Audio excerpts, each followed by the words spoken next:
병원이 절대 말해주지 않는 무서운 진실. 매일 목욕하는 습관이 당신의 수명을 10년 앞당깁니다. 70세가 넘으셨다면 당장 이 5가지 목욕 습관부터 버리십시오. 여러분, 진료실에 있다 보면 겨울철마다 정말 안타까운 환자분들을 뵙게 됩니다. 겉보기엔 멀쩡해도 시한폭탄을 안고 사는 분들이 너무나 많습니다. 오늘 들려드릴 78살 한정숙 어르신의 이야기에 아마 무릎 치시는 분들 분명 계실 겁니다. 한정숙 어르신은 동네에서 깔끔하기로 소문난 분이셨습니다. 평생 하루도 거르지 않고 뜨거운 물에 푹 담가야 피로가 풀린다고 믿으셨고 때를 밀지 않으면 잠을 못 주무시는 분이셨죠. 그런데 지난달 개운하게 목욕을 마치고 나오시려던 순간 갑자기 머릿속이 하얘지면서 욕실 바닥으로 그대로 주저앉으셨습니다. 다행히 며느님이 소리를 듣고 119를 불렀기에 망정이지 그날 혼자 계셨다면 다시는 어르신을 뵙지 못했을지도 모릅니다. 병원에 오신 어르신은 평생 해오던 대로 씻었을 뿐인데 왜 이런 일이 생겼냐며 억울해하셨습니다. 하지만 그건 위험한 착각이었습니다. 검사 결과 단순한 현기증이 아니었습니다. 급격한 온도 변화로 인한 히트쇼크 증상의 피부는 이미 만성적인 염증 상태인 봉화지겸 직전 단기였습니다. 어르신의 목욕 습관이 심장을 쥐어짜고 뇌혈관을 막고 피부 보호막을 녹여버리고 있었던 겁니다. 이게 남의 이야기가 아닙니다. 한국소비자원 통계를 보면 고령자 안전사고가 가장 많이 일어나는 곳이 바로 욕실입니다. 목욕 문화가 발달한 일본은 히트쇼크 사망자가 교통사고, 사망자의 5배가 넘습니다. 그만큼 겨울철 욕실은 준비 없이 들어갔다가는 목숨을 잃을 수도 있는 가장 위험한 공간입니다. 그래서 의사로서 간곡히 호소합니다. 75세가 넘으셨다면 제발 이 5가지 행동만은 멈추십시오. 누구나 좋다고 해서 무심코 따라했던 습관들이 실은 혈관을 터뜨리고 뼈를 부러뜨리는 주범이 되고 있습니다. 오늘 한정숙 어르신을 죽음의 문턱까지 몰고 갔던 위험한 목욕 습관 5가지를 낱낱이 파헤쳐 드리겠습니다. 욕실 온도부터 때밀기, 식사 후 목욕까지 우리가 몰랐던 충격적인 진실과 당장 실천해야 할 안전수칙을 명쾌하게 정리해 드리겠습니다. 이건 단순한 정보가 아니라 남은 인생을 건강하게 살기 위한 생존 수칙입니다. 본격적인 이야기를 시작하기 전에 오늘 내용이 기대되신다면 좋아요 버튼 한 번만 꾹 눌러주세요. 여러분의 관심이 제가 더 좋은 영상을 만드는데 큰 힘이 됩니다. 자, 지금부터는 정말 중요합니다. 메모할 종이와 패널을 꺼내시거나 휴대폰 화면을 캡처할 준비를 하십시오. 제가 지금부터 말씀드릴 3가지 원칙은 75세가 넘으셨다면 병원에서 의사가 괜찮다고 해도 여러분 스스로 단호하게 지키셔야 할 생존 수칙입니다. 이건 단순히 건강을 챙기는 수준이 아니라 내 생명을 위협하는 저승사자를 막아내는 비법입니다. 첫 번째, 욕실 공기가 훈훈해지기 전에는 절대로 옷을 벗지 마십시오. 욕실 난방 없이 들어가는 것은 내 혈관을 가지고 러시안 룰렛 게임을 하는 것과 똑같습니다. 한정숙 어르신께 왜 그날 욕실을 미리 데우지 않으셨냐고 여쭤봤습니다. 그랬더니 뜨거운 물 틀면 금방 따뜻해지는데 굳이 난방비 아깝게 미리 켤 필요가 있냐고 하시더군요. 바로 이 생각이 어르신을 쓰러지게 만든 첫 번째 원인이었습니다. 우리 몸의 혈관은 온도에 정말 민감합니다. 따뜻한 거실에 있다가 썰렁한 욕실로 들어가서 옷을 벗는 순간 차가운 공기에 놀란 혈관이 순식간에 쪼그라듭니다. 이때 혈압이 치솟습니다. 그러다 뜨거운 탕에 들어가면 이번에는 혈관이 확 풀리면서 혈압이 뚝 떨어집니다. 목욕을 마치고 다시 추운 탈의실로 나오면 혈압이 또다시 급상승합니다. 이렇게 짧은 시간에 혈압이 롤러코스터처럼 널뛰는 현상을 히트쇼크라고 부릅니다. 이 충격을 뇌혈관과 심장혈관이 견디지 못하면 뇌졸중이나 심근경색이 오는 겁니다. 실제로 겨울철 욕실 사망사고의 절반 이상이 바로 이 히트쇼크 때문입니다. 그러니 제발 부탁드립니다. 목욕하기 최소 20분 전에 온풍기를 켜거나 뜨거운 샤워기를 틀어놔서 욕실 공기를 거실 만큼 따뜻하게 만든 뒤에 들어가십시오. 두 번째, 식사 후 최소 1시간 이내에는 절대로 목욕하지 마십시오. 밥 먹고 바로 씻는 건 뇌로 가는 산소 호흡기를 잠시 떼는 것과 같습니다. 한정숙 어르신도 그날 저녁을 든든하게 드시고 소화도 시킬 겸 바로 욕실로 향하셨습니다. 그런데 이게 화근이었습니다. 우리가 밥을 먹으면 위장은 음식물을 소화시키기 위해 엄청난 운동을 시작합니다. 이때 우리 몸의 피가 위장으로 집중적으로 몰립니다. 가뜩이나 나이가 들면 혈액순환이 예전 같지 않은데 피가 배 쪽으로 다 쏠려버리니 뇌로 갈 피가 부족해집니다. 이걸 식후 저혈압이라고 합니다. 그런데 이 상태에서 뜨거운 물에 몸까지 담그면 어떻게 될까요? 체온이 올라가니 열을 식히려고 피부 쪽 혈관이 열리면서 피부로도 피가 몰려갑니다. 위장도 피를 달라고 하고 피부도 피를 달라고 아우성을 치니 정작 가장 중요한 주인인 뇌는 혈액을 공급받지 못해 산소 부족에 빠집니다. 그래서 어지럽고 눈앞이 캄캄해지는 겁니다. 특히 고혈압약이나 당뇨약을 드시는 분들은 혈관의 조절 능력이 떨어져 있어서 훨씬 더 위험합니다. 식사하셨다면 TV 뉴스 한 편 다 보시고 적어도 1시간은 지난 뒤에 욕실에 들어가는 여유를 가지셔야 합니다. 세 번째, 탕에서 나오실 때는 반드시 3단계로 천천히 나누어 일어나십시오. 벌떡 일어나는 습관이 낙상 사고를 부르는 주범입니다. 한정숙 어르신이 쓰러지신 결정적인 순간이 바로 탕에서 몸을 일으킬 때였습니다. 뜨거운 물에 15분 이상 앉아 있으면 혈관이 늘어나면서 혈압이 많이 떨어져 있는 상태입니다. 게다가 물속에서는 수압 때문에 다리 쪽 혈관이 눌려 있다가 일어나는 순간 압력이 풀리면서 피가 중력을 타고 다리 쪽으로 쫙 쏠려 내려갑니다. 뇌까지 피를 뿜어 올려줘야 하는데 펌프질이 안 되는 겁니다. 이걸 기립성 저혈압이라고 부릅니다. 젊은 사람은 금방 회복하지만 어르신들은 이 순간 균형을 잃고 넘어지십니다. 욕실 바닥은 딱딱한 타일이라 머리를 다치면 정말 큰일 납니다. 그래서 앞으로는 이렇게 하십시오. 1단계 탕 속에서 나오기 전에 10초 동안 심호흡을 하십시오. 2단계 탕턱에 걸터 앉거나 무릎을 꿇고 다시 10초를 기다려 몸이 중력에 적응할 시간을 주십시오. 3단계 어지러움이 없는지 확인하고 난간이나 손잡이를 잡고 천천히 일어서십시오. 이 30초의 기다림이 뇌를 보호하고 여러분의 엉덩이뼈를 지켜줄 겁니다. 자, 지금까지 말씀드린 3가지. 욕실 난방, 식후 1시간 대기, 3단계 기리법. 이 3가지만 지켜도 욕실에서 급작스럽게 쓰러지는 일은 90% 이상 막을 수 있습니다.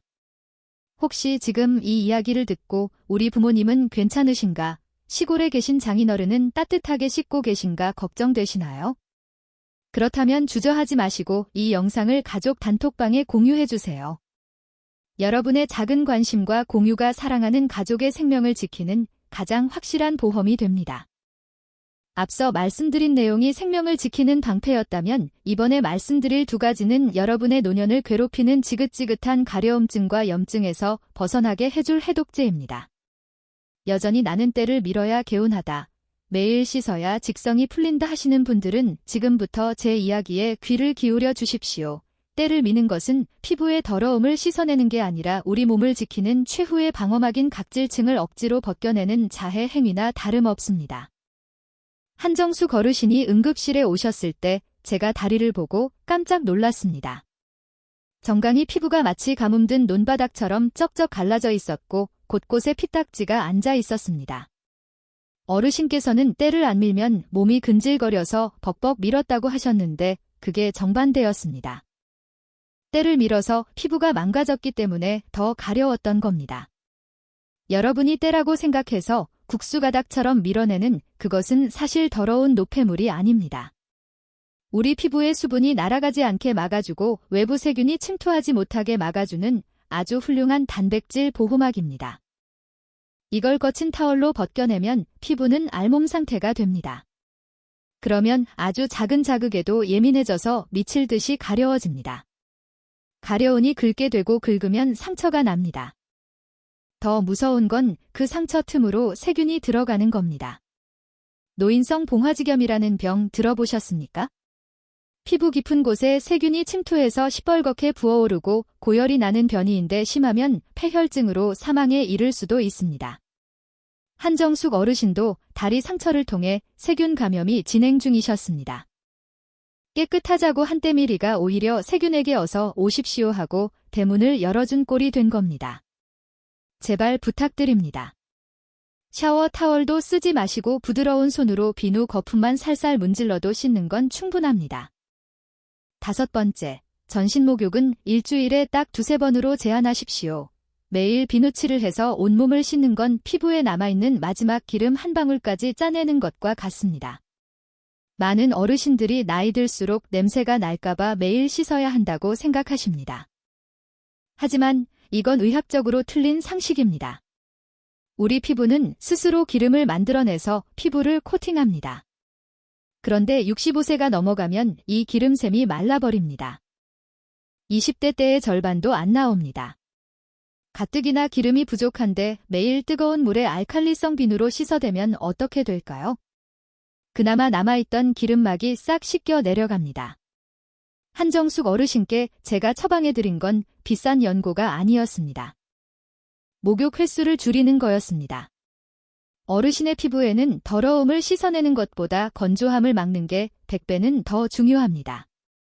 땀이 많이 나는 겨드랑이나 사타구니, 발 같은 곳만 매일 부분적으로 씻으시고 전신 목욕은 이틀이나 사흘에 한 번만 하셔도 위생상 아무런 문제가 없습니다. 오히려 피부에 사는 유익한 상재균을 지켜줘서 면역력에는 훨씬 더 좋습니다. 마지막으로 당뇨병을 앓고 계신 분들께는 특별히 엄중한 경고를 드립니다. 물 온도를 확인할 때 절대로 발을 넣지 마십시오. 반드시 팔꿈치를 사용하시거나 온도계를 쓰셔야 합니다. 당뇨를 오래 앓으신 분들은 말초신경이 무뎌집니다. 특히 발의 감각이 둔해져서 펄펄 끓는 물에 발을 담가도 그냥 따뜻하다고 느끼는 경우가 많습니다. 그러다 살이 익어버리는 심각한 화상을 입게 됩니다. 문제는 당뇨 환자는 혈액순환이 안 돼서 화상 상처가 잘 아물지 않는다는 겁니다. 작은 물집으로 시작했다가 나중에는 발이 괴사해서 절단해야 하는 끔찍한 상황까지 갈 수 있습니다. 이건 겁을 들이는 게 아니라 실제로 병원에서 너무나 자주 보는 사례입니다. 당뇨가 있으시다면 내 발의 감각을 절대 믿지 마시고 반드시 눈으로 온도를 확인하거나 가족에게 부탁하십시오. 자, 이렇게 때밀지 않기, 목욕 횟수 줄이기 그리고 당뇨 환자의 온도 체크 주의사항까지 말씀드렸습니다. 오늘 이 내용이 유익하셨다면 구독 버튼과 알림 설정 버튼을 꾹 눌러주세요. 여러분이 건강한 습관을 갖는 그날까지 제가 옆에서 잔소리꾼 의사가 되어드리겠습니다. 자, 이제 여러분께서 가장 궁금해하실 내용을 말씀드리겠습니다. 그래서 구체적으로 어떻게 시술하는 거냐, 하루 일과를 어떻게 짜야 하냐는 겁니다. 제가 한정숙 어르신께 퇴원 선물로 적어드렸던 안전한 목욕 시간표를 그대로 공개해 드리겠습니다. 이대로만 따라 하시면 됩니다. 먼저 숫자로 기억하기 쉽게 333법칙을 머릿속에 넣으십시오. 첫 번째 3은 일주일에 3번 이하입니다. 전신 목욕은 딱 3번까지만 하십시오. 두 번째 3은 물 온도 38도입니다. 너무 뜨겁지 않게 체온보다 약간만 높게 맞추십시오. 세 번째 3은 보습 골든타임 3분입니다. 욕실에서 나오자마자 3분 안에 로션을 바르십시오. 그럼 한정숙 어르신의 실제 목욕하는 날 저녁 풍경을 보여드리겠습니다. 어르신은 월요일, 수요일, 금요일을 목욕하는 날로 정하셨습니다. 저녁 7시가 되면 가장 먼저 하시는 일이 욕실 난방기를 켜는 겁니다. 난방기가 없다면 샤워기로 뜨거운 물을 틀어서 욕실 안에 김이 서리게 만드십시오. 공기가 훈훈해지는 20분 동안 어르신은 거실에서 미지근한 물 한 잔을 천천히 마십니다. 목욕 전에 물을 마시면 피가 끈적해지는 걸 막아서 혈전이 생기는 걸 예방해줍니다. 7시 20분 욕실에 들어가시면 옷을 벗기 전에 손을 뻗어 공기를 느껴보십시오. 춥지 않다는 느낌이 들면 그때 옷을 벗으십시오. 그리고 바로 탕에 들어가지 마시고 샤워기로 발끝부터 물을 적십니다. 심장에서 먼 곳부터 천천히 물을 묻혀서 심장이 놀라지 않게 신호를 보내는 겁니다. 탕에 들어가실 때는 반드시 팔꿈치를 물에 담가서 온도를 확인하십시오. 뜨끈하다가 아니라 따뜻하다는 느낌이면 충분합니다. 탕 안에서는 명치 아래까지만 담그는 반신욕으로 딱 10분만 계십시오. 어깨까지 푹 담그면 심장이 물수압에 눌려서 부담을 느낍니다. 씻을 때는 비누 거품을 충분히 내서 겨드랑이, 사타구니, 발가락 사이만 부드럽게 문지르시고 팔다리는 흐르는 물에 씻겨 내려가게 두십시오. 이걸로 충분합니다. 마지막으로 나오실 때는 아까 배운 대로 3단계로 천천히 나오시고 수건으로 물기를 닦을 때는 톡톡 두드리듯이 닦으십시오. 그리고 욕실 문을 열고 나오시기 전에 욕실 안에서 바로 보습제를 바르십시오. 수분이 날아가기 전에 피부에 가둬두는 겁니다. 이게 한정숙 어르신이 꿀피부를 되찾으신 비결입니다. 이제 진료실에서 어르신들이 자주 물어보시는 난처한 질문 3가지에 대해 답변해 드리겠습니다. 첫 번째 질문입니다. 선생님, 늙으면 냄새 난다고 며느리가 싫어할까 봐 걱정돼요. 매일 안 씻어도 되나요? 정말 많이 하시는 고민입니다. 그런데 여러분, 노인 냄새라고 부르는 그 냄새는 땀 냄새가 아닙니다. 헥세날이라는 성분 때문인데 이건 피부를 박박 문지른다고 없어지는 게 아닙니다. 오히려 피부가 건조해지면 더 심해질 수 있습니다. 냄새를 없애려면 매일 씻는 게 아니라 속옷을 매일 갈아입으시고 방환기를 자주 시키시는 게 훨씬 중요합니다. 씻는 건 땀이 차는 겨드랑이와 사타구니만 매일 물로 헹궈주시는 것만으로도 차고 넘칩니다. 그러니 냄새 걱정 때문에 피부를 망가뜨리지 마십시오. 두 번째 질문입니다. 보습제가 너무 비싸요. 어떤 걸 써야 하나요? 비싼 화장품, 사실 필요 전혀 없습니다. 약국이나 마트에서 파는 대용량 바디로션이면 충분합니다. 성분표를 보시고 세라마이드나 판테놀 같은 성분이 들어있는지 확인해 보세요. 아니면 아주 저렴한 바셀린을 섞어 바르셔도 좋습니다. 비싼 걸 사서 아껴 바르는 것보다 싼 걸 사서 듬뿍 자주 바르는 게 피부에는 100배 1000배 더 좋습니다. 한정숙 어르신도 10,000원짜리 대용량 로션을 욕실에 두고 팍팍 쓰고 계십니다. 세 번째 질문입니다. 저는 혼자 사는데 목욕하다 쓰러지면 누가 구해줍니까? 이게 가장 현실적인 걱정일 겁니다. 독거 어르신이라면 3가지만 꼭 지키십시오. 첫째, 욕실 문은 절대 잠그지 마십시오. 둘째, 휴대폰을 비닐팩에 넣어서 욕실 안이나 문 바로 앞에 두십시오. 셋째, 목욕하기 전에 자녀분이나 가까운 친구에게 지금 씻으러 들어간다고 전화 한 통 하십시오. 30분 뒤에 연락 없으면 신고해달라고 농담처럼이라도 말씀해 두십시오. 이 작은 습관이 만약의 상황에서 여러분을 살립니다. 여러분, 오늘 제가 말씀드린 이 루틴이 처음에는 좀 번거롭고 귀찮으실 수 있습니다. 물 마시고 난방하고 천천히 일어나고 하지만 딱 일주일만 해보십시오.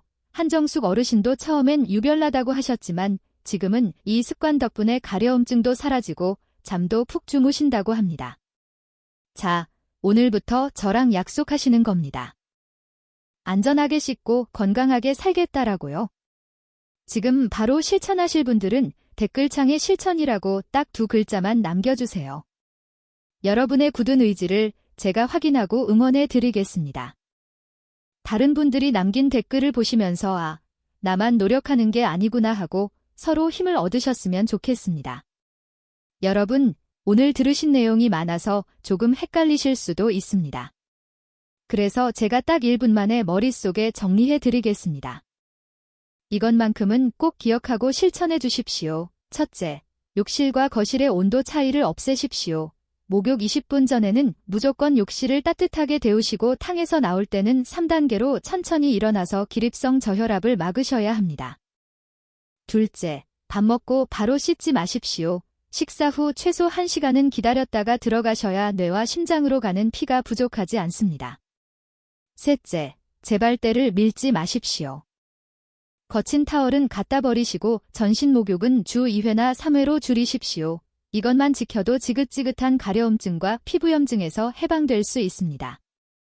넷째, 당뇨가 있으신 분들은 절대 발로 물 온도를 확인하지 마시고 눈으로 확인하거나 가족의 도움을 받으십시오. 마지막으로 목욕 후 3분 안에 보습제를 바르는 습관을 들이십시오. 비싼 화장품보다 듬뿍 바르는 저렴한 로션이 여러분의 피부를 지키는 최고의 명약입니다. 우리 한정숙 어르신은 어떻게 지내고 계실까요? 얼마 전 정기검진을 받으러 오셨는데 얼굴색이 얼마나 좋아지셨는지 모릅니다. 예전에는 밤새 긁느라 잠을 못 자서 늘 피곤해 보이셨는데 이제는 아침까지 푹 주무신다고 자랑하셨습니다. 그리고 경로당에 가셔서 친구분들에게 때밀지 마라, 밥 먹고 바로 씻지 마라 하시면서 건강 전도사 노릇을 톡톡히 하고 계신다고 합니다. 어르신께서 제 손을 잡고 하신 말씀이 기억에 남습니다. 선생님, 진작 알았더라면 그 고생 안 했을 텐데 이제라도 알아서 천만다행입니다. 이제는 목욕하는 시간이 무섭지 않고 정말 개운하고 행복합니다. 여러분, 목욕은 우리 몸을 깨끗하게 하고 하루의 피로를 씻어내는 가장 편안한 휴식이어야 합니다. 내 생명을 담보로 도박을 하는 위험한 시간이 되어서는 절대 안 됩니다. 오늘 제가 목이 터져라 강조한 이 내용들은 단순히 씻는 방법을 바꾸라는 잔소리가 아닙니다. 여러분이 사랑하는 가족들과 더 오래오래 건강하게 웃으며 살기 위한 최소한의 안전장치입니다. 지금 이 영상을 보고 계신 여러분도 한정숙 어르신처럼 건강하고 안전한 목욕 습관으로 바꾸실 수 있습니다. 오늘 당장 떼수건부터 정리하시고 욕실 온도를 점검해 보십시오. 혹시 주변에 아직도 뜨거운 물에 푹 찌지고 때를 밀어야 건강하다고 믿는 고집센 친구분이나 부모님이 계신가요? 100번 말로 선영하는 것보다 이 영상 하나 공유해드리는 게 훨씬 효과적일 겁니다. 여러분의 작은 공유 버튼 클릭 한 번이 소중한 사람의 생명을 구하는 결정적인 계기가 될 수 있습니다.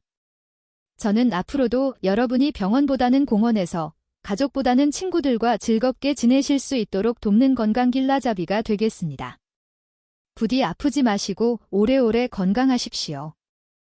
감사합니다.